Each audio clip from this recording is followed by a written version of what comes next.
All right. Hopefully you can hear me. Testing 1 2. All right. Okay. So guys, hopefully you're live. Hopefully we're live, or I'm live, and you can see me, you can hear me. Let me know in the comments if you can. Let me know if that you can see and hear it, because I'm trying a little bit of a new setup today. So I'd love to get your help. And normally Leah has her show today, Live with Leah. It's a talent-based show. So I'm going to try and keep the theme somewhat talent-based. But I want to talk about creator mode today. I want to talk about creator mode, some of the things I've experienced so far. I also want to talk about inaction versus action. Okay, that's one other thing I want to talk about. It's kind of some cool stories on that. And I want to talk about what you want to talk about. So if you're here, let me know in the comments what you'd like to talk about in terms of growing our talent. Maybe you're looking for that next job. Perhaps just looking to grow your network here on LinkedIn. Those are things that are kind of top of mind with a lot of the folks in my network. So I invite you to join in the discussion. I would love to see and hear from you. So please let me know in the comments. Looking forward to it. All right. So maybe a few of you saw my my posting about creator mode, and some still had questions on it. So I wanted to kind of just demystify that as much as I could, and just kind of give you my experience.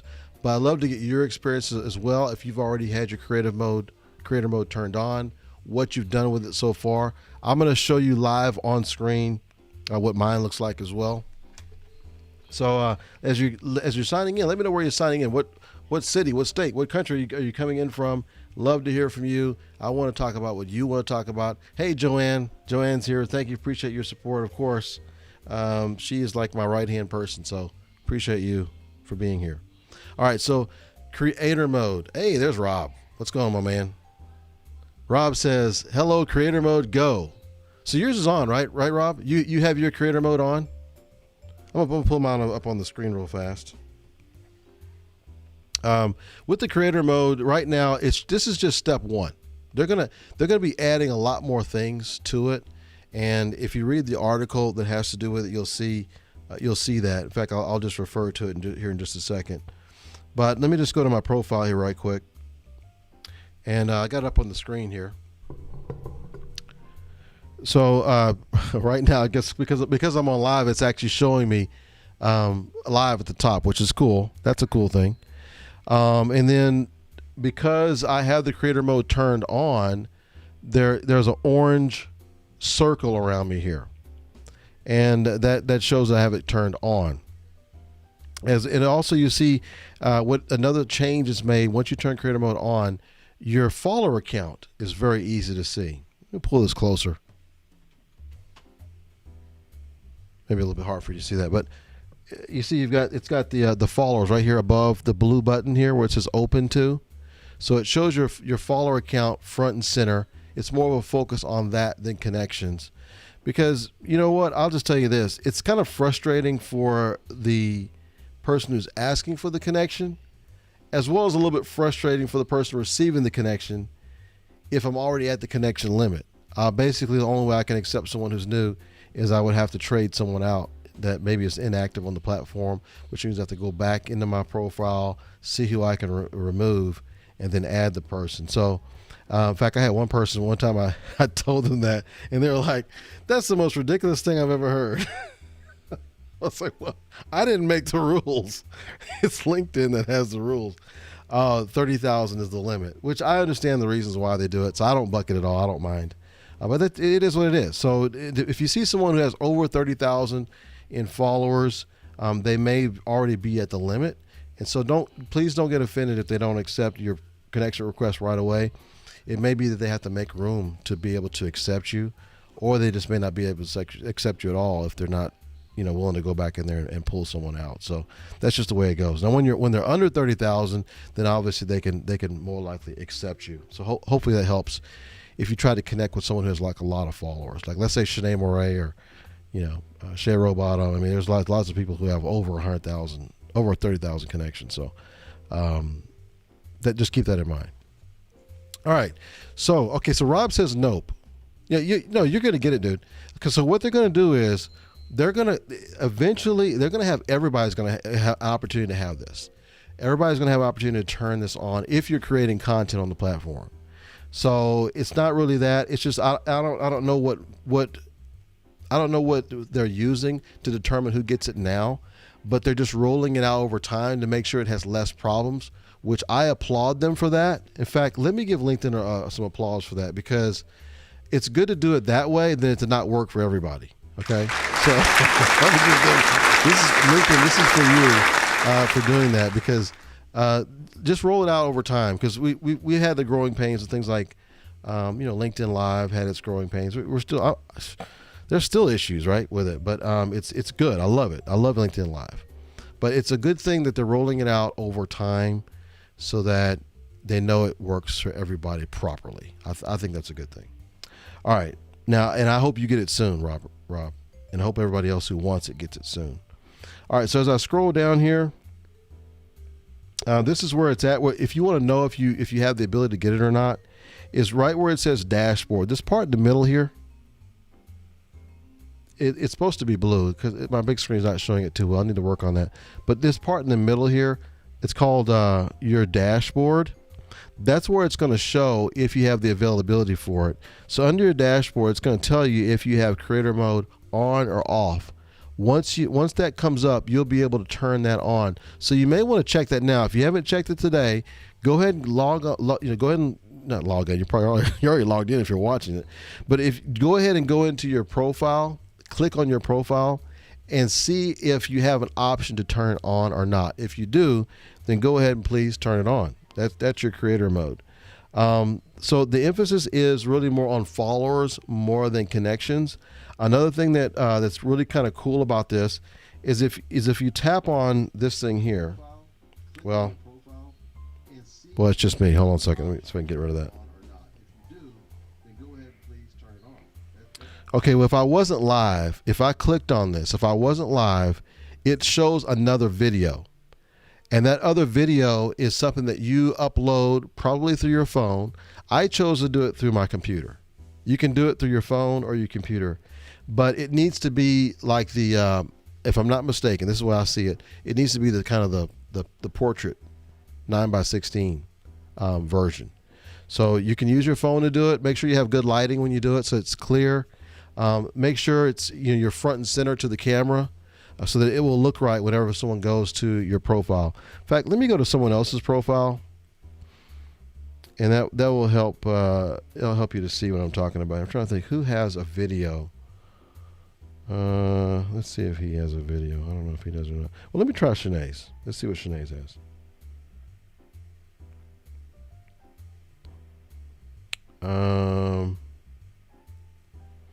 Okay. I wish there was a way I could easily show you that. But if someone has their video turned on, what'll start happening is when you go to their profile, the profile picture changes into a video. So when it changes into that video, that's a new feature that's only for creator mode on, folks. So it's just another advantage you're going to have. Plus, they said they're going to send you out tools as well. So you're going to get tools to be able to grow your content in your network even better based on feedback that they give you. So there's not a ton there, but it is worth getting, I think, at this point to just try it out. And so what I want to do now is answer any questions you have about creator mode. And of course, I'm not the expert. I'm just only going to be able to give you from my frame of reference. But if you don't say anything, I'm going to go ahead and move into my next portion of my program, which is action versus inaction. Hey, Gwen, how are you today? Gwen's here. Glad to have you, Gwen. Okay, so let me move into that because that's kind of where I'm at on creator mode. I think it's important to get it. I think it's, if you are creating content on the platform and you want to have more visibility, anytime there's a new feature on LinkedIn, that's going to have a lot of focus of LinkedIn. So if you bring your focus to that same thing, I think it's going to help you grow your network that much faster. Okay. So I think it's a great thing. All right, let's move on to the other thing I want to talk to you about, which is action versus inaction. Now, this is something I've come across. We know changes are happening all the time in the marketplace, and we can make a choice whether we want to actually do something about it or if we just want to kind of wait it out. And if you don't mind, let me know in the comments, what's your first reaction when things change? Because everybody's different and we need both types of people in the world. When things change, do you tend to want to be one of the first ones to adopt that change? Or do you tend to be one of those that kind of like to wait to see what happens first, see what happens to other folks, and then you can decide to make a move later? Let me know in the comments. How do you feel about that? Now, it's good to actually do it in some cases, for a short period of time, because it prevents you from making very foolish decisions.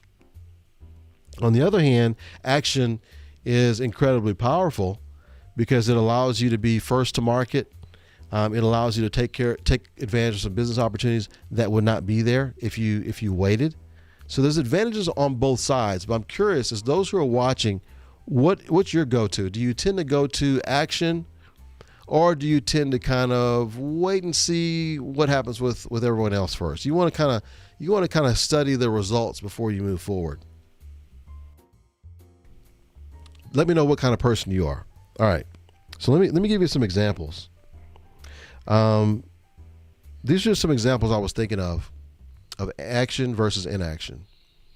The first one I want to think, now, who of you, if you're watching the comments, who of you saw the documentary, Who Killed the Electric Car?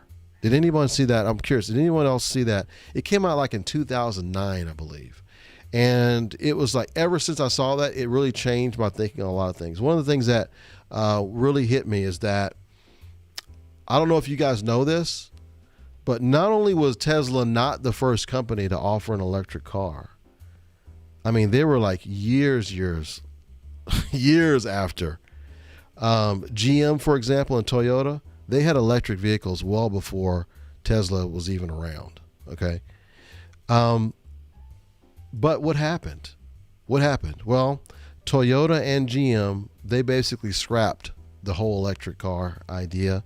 In fact, there was a very popular vehicle, and it started out in California. It had limited production, and in California, it was super popular. But they didn't allow people to buy the cars. You could only lease the cars back then from GM. But they were very much in demand, and they loved them. Of course, in California, there's a lot of issues with emissions, and so that's why they were one of the first places to grab hold of the idea. The reason why GM ended up killing the electric car at that time, by the way, GM has electric cars now, but back then, the reason why they killed the whole idea is because the service, a big part of the GM ecosystem is the service departments. And one of the things with electric cars is you don't have a lot of moving parts. You just have like this one big motor. That's pretty much it. You don't have a lot of moving parts. So therefore, you don't have a lot of issues that come up. And so they felt like this would really hurt their service department business, number one. And then number two, there's some big time relationships between, I guess at the time, I'm assuming there still is, as far as oil is concerned, between I guess GM and perhaps the oil companies. And a big thing that fuels the industry apparently are also the large capacity like buses and things like that. So long story short, watch the documentary. It's very interesting. But the whole thought is that they decided, instead of pursuing the electric car, that they would just kind of let it go by the wayside. And they stopped making the vehicles. They stopped making them available where people could no longer purchase the vehicles because they could only lease them. No one had the rights to keep the vehicle. They had to turn them back in. So that was the way they were able to kill the electric car back then. But the consumer demand was still there. Just because the product goes away doesn't mean the consumer demand goes away. So by inaction, it ended up, they were able to kill the electric car, but only for a short period of time, because that gave rise to Tesla. Tesla came out with a two-door Roadster in around 2008, I believe.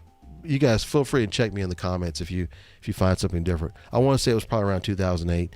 It was a two-seater, two-door Roadster. It was a beautiful car, and that thing could get 0 to 60 in like 6 seconds or some crazy low number. It was performing better than most gas-powered cars. But it was incredibly expensive. It was like it was over $100,000 for this little car. So that's one of the things that was in inhibitors. The reason why it was so expensive is they didn't have economy of scale. They didn't have a big manufacturing plant. They had to kind of make them a much smaller scale. Therefore, they could not get those prices down for a while. But that Roadster helped to fuel what's now known as the Tesla S. The Tesla S was still expensive, but not near as expensive eventually as the Roadster was, okay? Then the Tesla S helped to fuel or finance what is now known as the, I believe it's the 3. Is it the 3? Guys, correct me in the comments if I'm wrong. I think it's a Tesla 3. Of course, they came up with an X too, which is an SUV. Anyway, long story short, they're making something like, I don't know, 100 and something thousand vehicles, I think, a quarter. I mean, so at the end of the year, they're probably end up making about 400,000 or 500,000 of these vehicles a year, when GM thought they could essentially kill the electric car. So that's what happened with them. And if you look at the stock price of Tesla, if someone wants to, if you don't mind in the comments, look up the capitalization, market capitalization of Tesla, and then look at the market capitalization of GM. Also, I would challenge someone in the comments, without looking it up, to tell me who is the CEO of GM. I bet you everybody who's watching knows the CEO of Tesla, which is Elon Musk. That's another big differentiator. They fulfilled the demand, and they also were big on personal brand. The CEO of the company was big on personal brand. So therefore, when he makes a move, when he makes a comment, whatever he does, you're able to know about it pretty quickly. This one here, not so much. Okay? So I'm not throwing shade on GM. I think GM's a good company. In fact, I would have no hesitation in buying their vehicles, so nothing against them. I'm just making a reference to a moment in time of inaction versus action. There was a demand for electric vehicles, but they had too many established relationships with other parts of their business as well as other industries that conflicts with the electric car. That's why they decided to scrap the electric car. These guys took advantage of it and moved forward with it. Another example was Fisker versus Tesla. Now, there's probably a myriad of issues why Fisker didn't make it. I think they're trying to come back with the Fisker vehicle, but they both offered electric vehicles. One of the things, though, that I thought was very interesting about Tesla's strategy versus Fisker tried to go with the hybrid model. And that doesn't fully fix the problem. Yeah, it's true you're going to have longer range, but Elon, his stance was this: like, look, we want to basically, this is a cause. We want to actually reduce the emissions. So it's not just about convenience. We actually want to reduce the emissions and build great cars. Whereas Fisker was more into the looks of the car. Was a beautiful car. It was a hybrid, and other than knowing the name of the company, do you even know who the CEO or the founder of that company was? Probably not. Whereas, again, personal brand was big here. And they had a cause. But it was action versus inaction here. They took some action, but they didn't take to the level of action of this one because they fully wanted to fulfill this cause. And that cause was to reduce emissions and still make beautiful, great cars. Another example was Kodak. You guys remember Kodak? So Kodak, they actually had an opportunity years ago to just fully capitalize on the digital camera business. But the reason why they didn't want to go with the digital camera business full-fledged is because they were making a lot of their money off of film. You've heard of Kodak film. Well, how many of you use Kodak film now? Nobody hardly uses it anymore, right? Because everything's digital. So they wanted to hold on to that business, and by them holding on to that business and not pursuing the digital camera business, they went from being this very powerful S&P 500 company to basically probably, I don't know if they actually went bankrupt, but they definitely went down in terms of the reach of the company. Another example is Netflix. Oh, I see Gwen. Gwen says, early adoption is what I strive for. However, I tend to do a quick review of the situation to ensure There's no negative impact. That's a good one. I like that. So you're trying to balance between being an early adopter, but at the same time, you want to see what data is available so you can make the best possible decision. I love that. It does remind me of a quote, though, that Reid Hoffman, who's one of the co-founders of LinkedIn, he says, if you're not embarrassed by the first iteration of your product, you've waited too long. And basically what he's saying is it's better to move forward, take some action. Of course, you get all the available information like what Gwen is talking about. Just do the best review you can. And then you make the best decision and move forward, because a lot of times what you're going to find out is when your product actually goes out to market is when you're going to learn the most about your product, not while you're trying to formulate it. You're going to learn more when it actually gets in a customer's hand or if they start using it. Hey, Charlene. Charlene says, I think Kodak is trying to make a comeback. Okay, great. Tell us about that comeback. I'd love to hear it. But, back then, I tell you, they really, basically Kodak could have basically taken over the whole digital camera market. But instead, you had companies like Canon who really took over. Canon was like, they were like, no one hardly knew what Canon was. All the people who knew about Canon mostly were just those who were very, very, very much photograph enthusiasts. And please correct me if I'm wrong. Those are in the comments. I'm coming at this from a layperson because I'm trying to really just share a point here. But back then they had an opportunity to really capitalize, whereas Canon was kind of an unknown, and Canon was able to come through and just go gangbusters. And one of the cool things about Canon I was reading that was interesting about them is that what they did is they actually made their lenses look different. Because Nikon at the time, if I'm not mistaken, they were the ones that were the leaders in the lenses. And Canon comes along with these like white, very, very like white, bright lenses. So whenever the media people were taking pictures of events or celebrities or whatever the case is, you could tell the people who had the Canon lenses. And so it was like kind of a cool branding thing. Anyway, I'm kind of getting off the subject. But anyway, Inaction versus Inaction. Let's go back to this. Okay, Netflix versus Blockbuster. I'm going to talk about that in just a second. Before I talk about that, I want to ask you guys a question in the comments, because I think you guys are up for this, right? You're up for some cool questions, right? I would love to hear this about you. What was the moment that changed the way you look at life? That's kind of a deep one, isn't it? What was the moment that changed the way you look at life?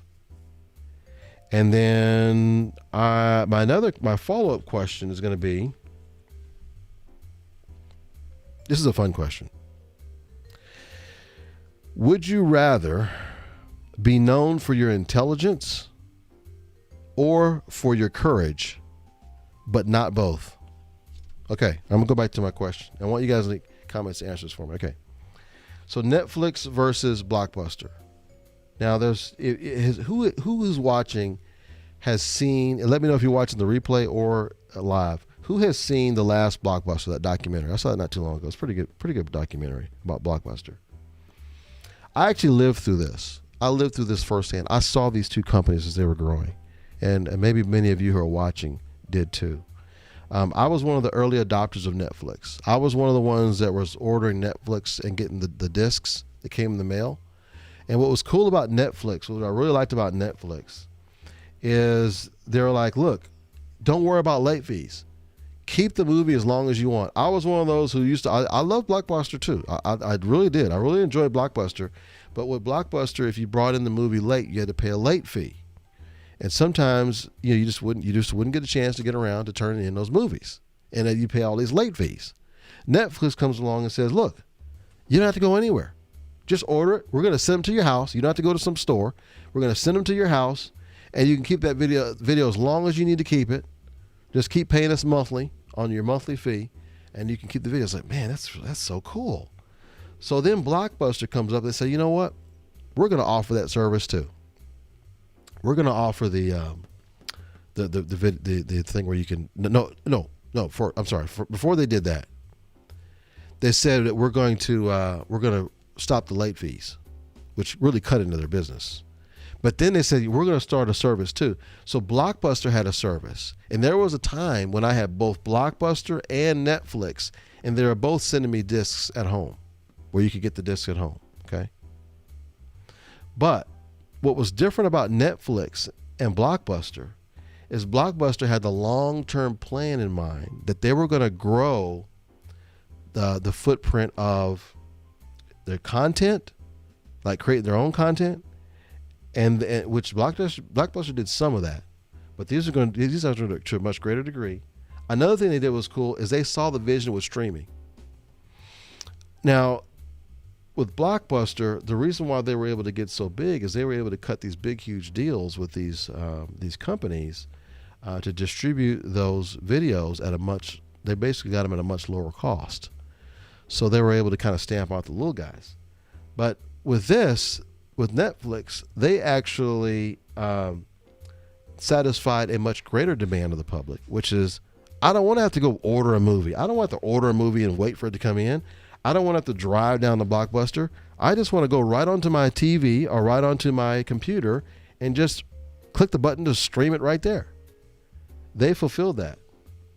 Blockbuster did some of that, but they were very hesitant because their main business, again, was the physical copies, the actual physical copy of the merchandise, the DVDs, VHS, whatnot. They stuck onto that. Netflix saw the vision. They saw that this whole thing's going towards streaming. The physical thing, in fact, there was a point in time where Netflix said that we're going to stop even giving you the option. You can't get the DVDs anymore. You got to go streaming. And of course, I didn't care because I wanted the streaming anyway. I was like, I couldn't wait till they added more streaming stuff. And they had a much better inventory. So the moral of that story is, when you see a trend in your business, whatever you're working on right now, and I'm going to relate this to talent, okay? Talent acquisition right now, there are some trends that have been out there for a long time. And, facilities have a little bit more time to implement them. But what's going to happen is, at some point, I don't know what that point is. It's going to be like a Netflix versus Blockbuster situation. And they're going to be like, well, what in the world? This stuff that we used to do worked. I mean, we used to be able to just be able to post our jobs and people would just apply for them. What's happening? Why aren't these people applying for our jobs anymore? Not knowing that the world has passed them by. Okay. That's not the future of how this is going to go. It still works now. So just posting a job, depending on what job it is, if there's enough people who are searching for jobs in that particular skill set, you will get enough people who apply for right now. But what happens when the market shifts? Left behind. I was speaking with a talent acquisition executive, and this was in November of 2019. Yeah, around October, November 2019.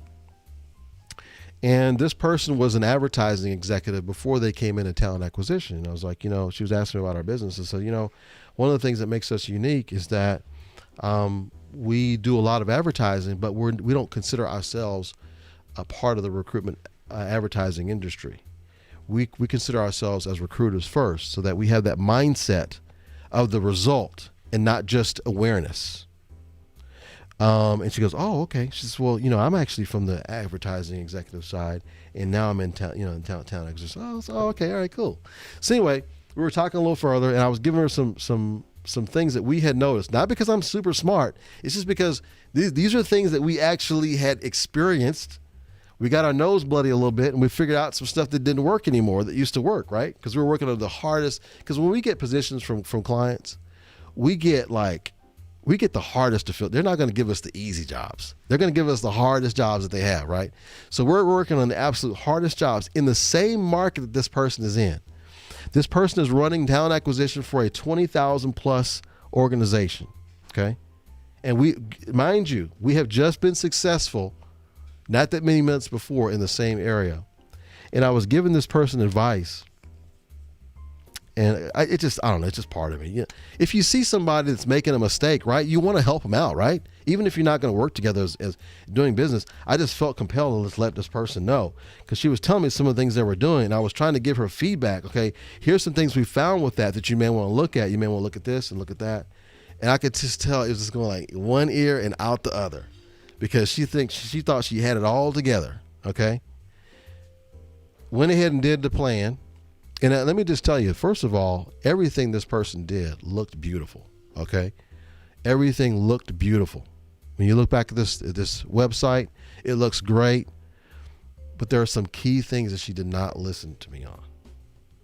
And it's not about me. It's not even about me. It's about the analytics, the tracking, the experience that we've had. Is that you have to make the application process extremely simple for these hard to find applicants. Do not have a long process. Do not make them create an account. Those are one of the top things I showed her. Didn't listen. Also, I was like, videos. Have you think about this? Oh yes, we're doing videos. We got this big plan to do videos, and and that sort of thing. And she was telling me all about it. And I was like, well, one of the things we found is that number one, you want to make the videos kind of short if they're promoting your particular job. We found that the ones that are longer than 2 minutes, typically they don't get as much responses. The ones less than 2 minutes. Another thing is you're going to have to really advertise and really push those videos out and not just have them sit on your website. So, oh yeah, we got that. We got it handled. That was October, November of 2019, right? Okay. I looked on the website today. There's not a video on there. So forget about the video being too long. There's no videos on there. Okay. I look at how you apply for a job. It's beautiful, but when you go to apply for the job, it's going to be, you got to create an account. It takes forever.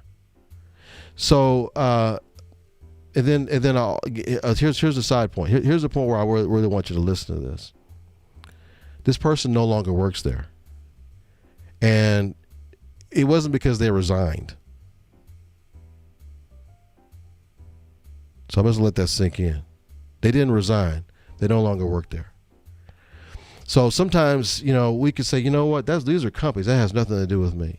No, it does have something to do with you and I, because in our case, even if you're working for someone else, even if you're an executive, at the end of the day, your customer is whoever you're working with or fulfilling and working for, right? So let's say if it's a talent executive, obviously they're working for at the pleasure of the C-suite and perhaps the HR executive. They're reporting to them, and it's 100% based on the needs of the organization, what they need.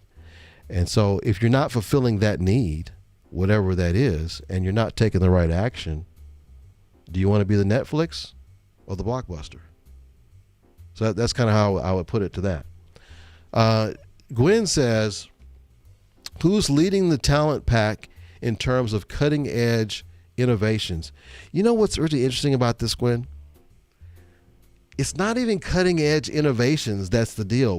These are like core things I'm seeing throughout the United States, that the technology that they're using and the approach that they're using is the same approach that we've used pretty much since I've entered the business in 2004. It's a little bit different, but not much.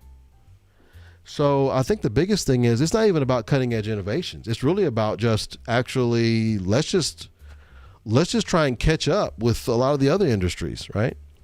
So back in the days of those who have been in talent for a long time, they had these old programs called Taleo and SAP, and they were big enterprise programs. You go on there and you'd apply for a job. It'd take you 45 minutes to apply for a job. There's still healthcare organizations that have applications that take 30, 45 minutes or an hour long. They're still there. So I would say, I think that, yes, there is some cutting edge innovations. You got some interview technologies out there. You got some cool AI technology that's out there. I mean, there's lots of technology that I would love to talk about, but it's one of those things where, like, you got like a small, if you have a child, I'm not going to say a child. Let's say you have a teenager, and a teenager wants certain things that you just know they're not ready for yet. That's almost how I feel about it, because it's like, are we really ready? Because there are situations where they're saying, oh yeah, we're going to get that. Just like my example I gave earlier about videos.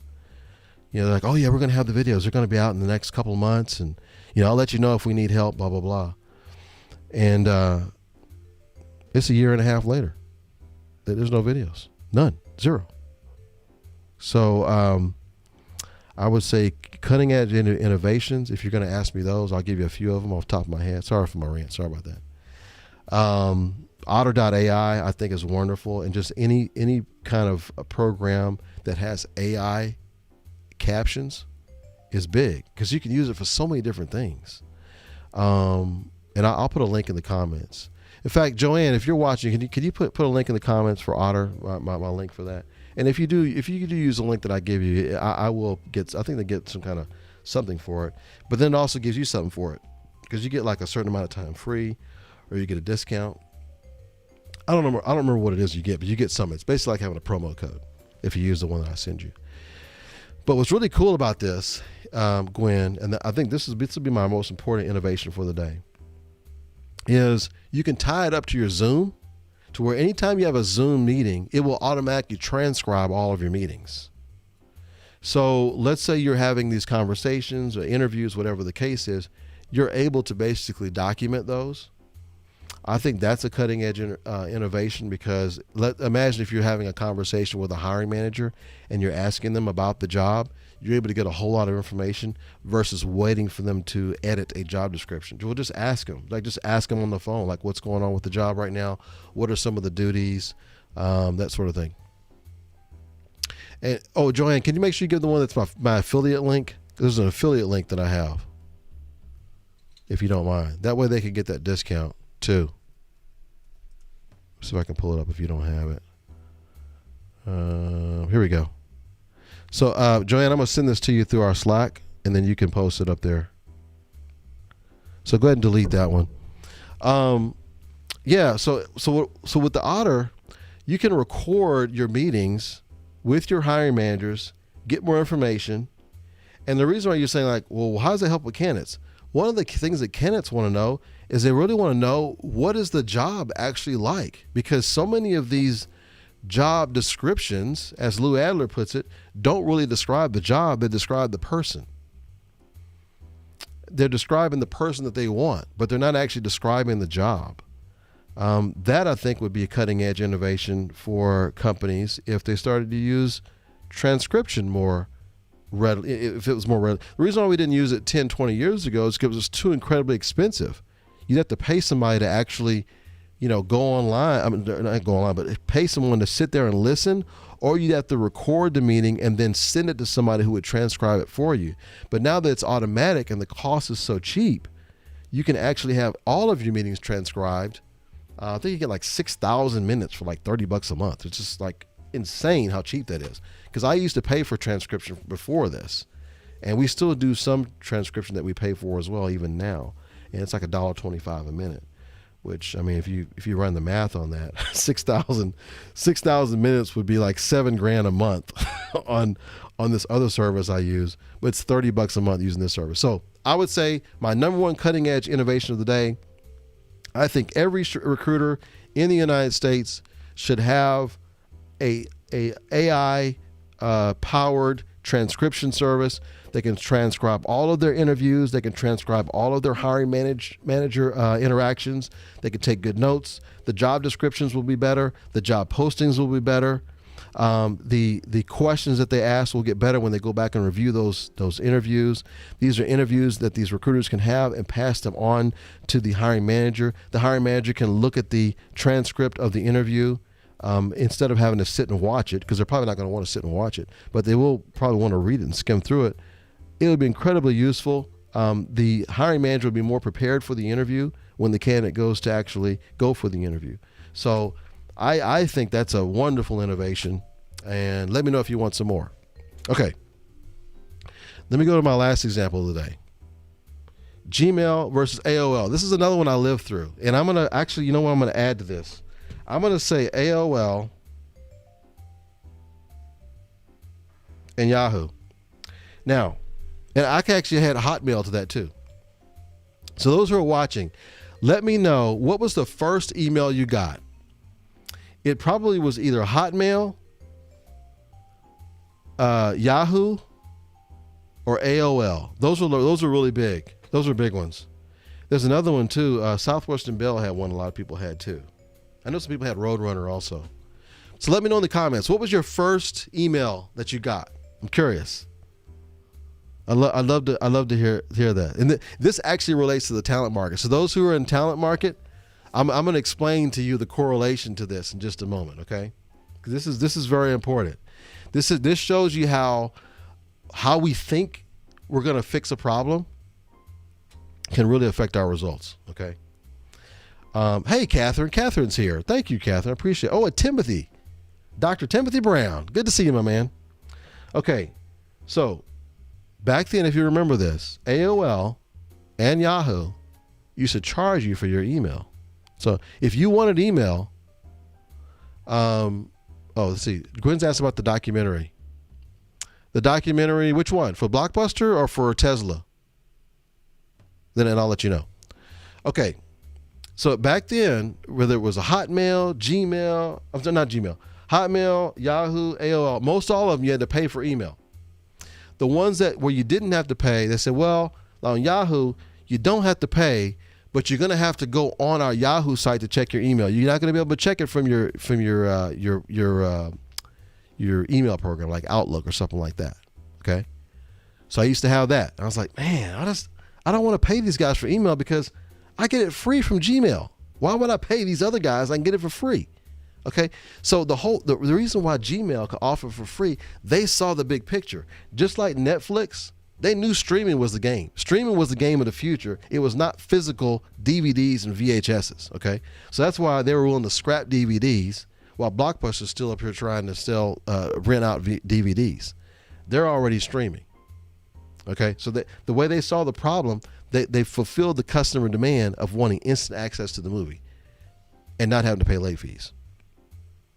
For the emails, Gmail, they said, look, Google, we're going to offer the emails for free. You don't have to pay us for the emails, and we don't care if you go on our Gmail system or if you go on your own browser and you can look at it yourself in your own browser. You can still do it, no problem. It's still free.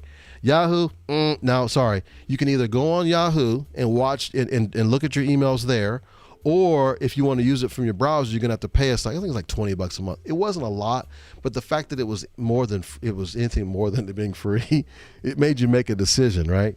Same thing with AOL. AOL will offer you email, but you have to pay for it. They didn't see the big picture. It wasn't about getting paid to have the emails, okay? Gmail knew the real money is by having more users. The more users you have, the more data you can collect. The more data you can collect, the more sellable that company is.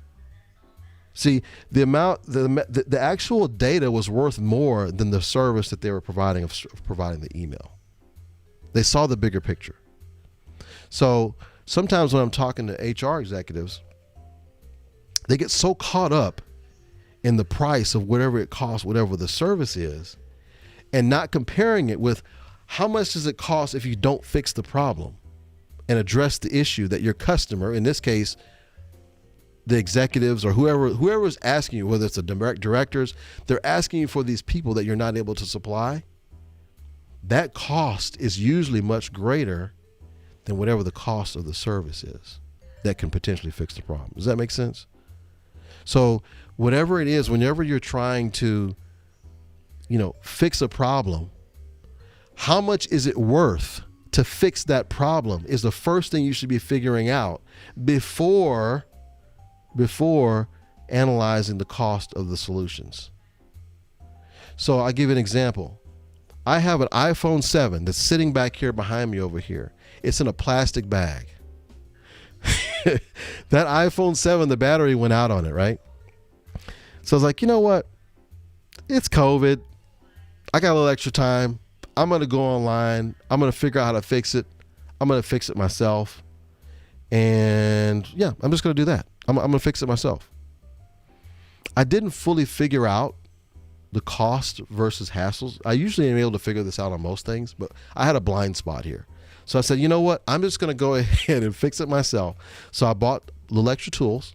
I bought the parts I needed and started putting it together. Well, I stripped some of the screws, didn't do it right, and I basically have a bag of parts, and I can't even really put it back together. It's just too much trouble to even put the phone back together, even though I have a brand new battery for it, and I bought some other part. Actually, when I was trying to install it, somehow I broke part of the the part that connects the two parts of the phone together, and it basically renders the phone basically useless unless I replace that part as well. And I was like, you know what? It's sunken cost at this point. My cost is going up too much. It doesn't make sense. I can buy a used iPhone 7 for less than what I would spend in time fixing it. So fortunately, I was able to come to my senses at some point and says, look, you know what? The cost of fixing it is actually greater than the problem, right? I could just buy another used iPhone 7 if I want to just have another iPhone 7. Actually, I don't even want an iPhone 7. I was just going to just probably sell it or give it to somebody. But you get my point. There's sometimes where the solution to the problem, okay, the solution and the cost of fixing it, they're not in line. Now, one of the things that I've talked to different executives about, and they say, look, we're looking to fill these certain positions on, let's say, I'm going to use nurses, for example. Okay, great. All right. So you want to fix this problem on nurses. How much does it cost you to recruit a nurse? We don't know that. I'm pausing for a purpose. Because if you don't know how much it costs to recruit a nurse, how can you compare it with the cost of the solution? So if I know that, let's say I know that it costs $3,000, for an example, to advertise to get a nurse to apply and actually I hire the nurse. That gives me the perfect scenario that I can match that up with solutions that cost more or less than that $3,000. And especially if it's scalable. If I know there's a way that's scalable, that I can fulfill that particular order for $3,000, as long as I have enough money, I can just keep filling that order, then that's great. If I find a solution, someone presents it to me and it costs roughly $4,000 or $5,000, then it's a no-brainer for me. It's like, I'm not going to do it because I can do it now for $3,000. I know what the cost is. So that's one way to think about it. The other way to think about it that's even more important is if I'm successful, if I'm able to fill these jobs, how much money does that bring to the organization?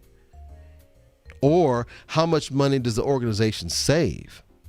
I had a conversation with an executive not too long ago. They said that it costs about $10,000 to $15,000 if they have to ship one patient away because they didn't have enough coverage. Okay, now that's a much greater problem, okay? So if you've got, let's say you have 5 patients that come in that day that you can't serve because your staffing ratio is not together, you have to let those patients go, okay? 5 times even 10,000 is $50,000 for just that one day. That's just one day. Okay, $3,000 pales in comparison to $50,000 being lost in revenue in one day. So, you know, and I'm just using this as an example. You can apply this to any situation, but you know, an HR executive is going to want to know what's the opportunity cost that's gained or lost by filling these particular positions. Number one. Number two, how much resources do I have to fulfill those right now? And what's the cost? What does that cost look like for those particular positions to be filled that I can scale? So if leadership comes to me and says we need 50 more of this particular type of person, let's say RNs, for example, and I know at scale that I can bring them in for roughly $3,000 a person, that's $150,000. Okay. So that way, if I look at, if I know that I can't do that, let's say they need 100, I know I can only do 50. I know I can't do it for 3,000. It's probably going to be more than that. Now at least I have an idea of what solutions I'm willing to look at. But I do have a cap because I've already found out that the opportunity cost is only so high. So using my example earlier, let's say the opportunity cost is only like $5,000. Instead of $50,000, it's only $5,000. Well, then I'm going to be much more cost conscious, right? Because there's a certain level once I hit, it doesn't make sense anymore. Just like with the iPhone example.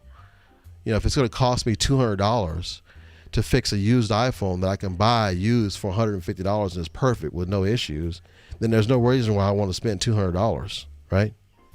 So, anyway, that was a crazy long rant. Sorry about that. All right. Hopefully that's valuable for you. Charlene says perfect sense. Okay, thank you. And Tim Brown, Dr. Brown, he says great info. Thank you, sir.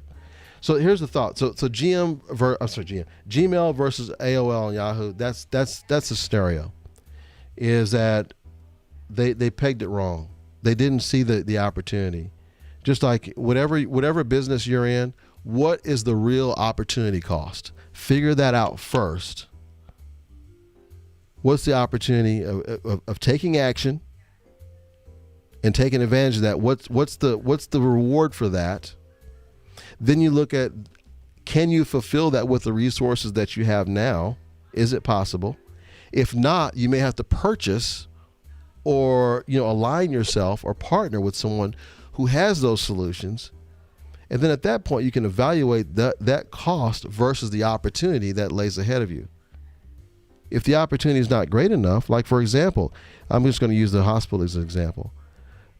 Maybe the census is already low.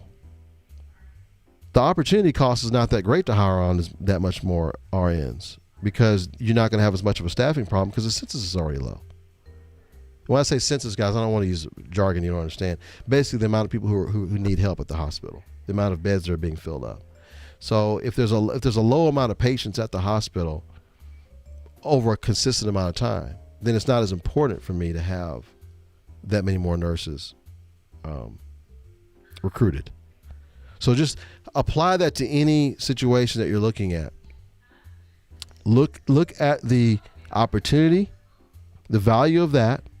Look at the cost of the solution. You look at the resources you have to fulfill it, and then the cost of solutions to help you fulfill it if you don't have enough internally.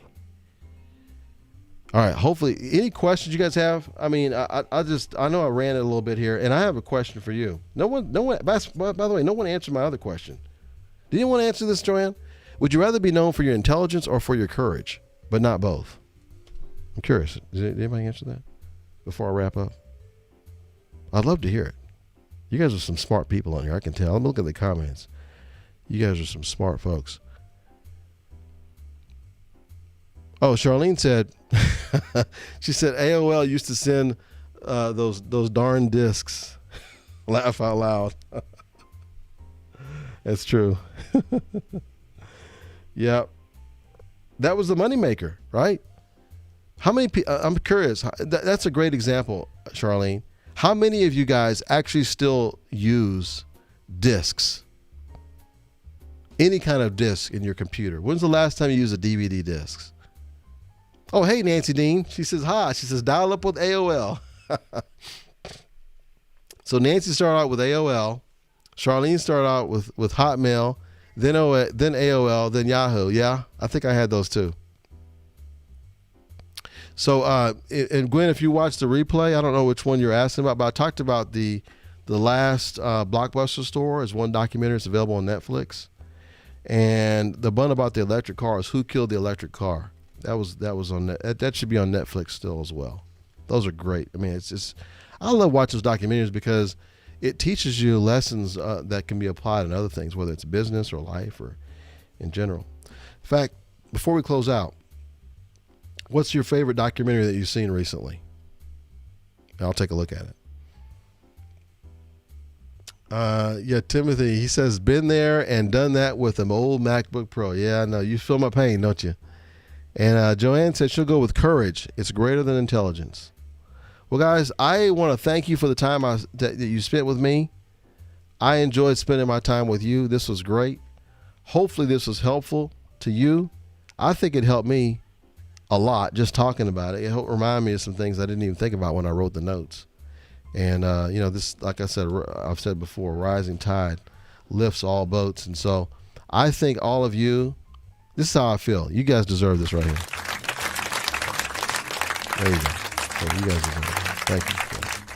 Nancy says, let's be known for courage. Courage to research, to obtain the information needed, and the courage to move forward with what may be needed. Yes, I like that. Okay, this is for Nancy right here. That was a great one. I like that. Thank you, Nancy. That was your virtual crowd for you there.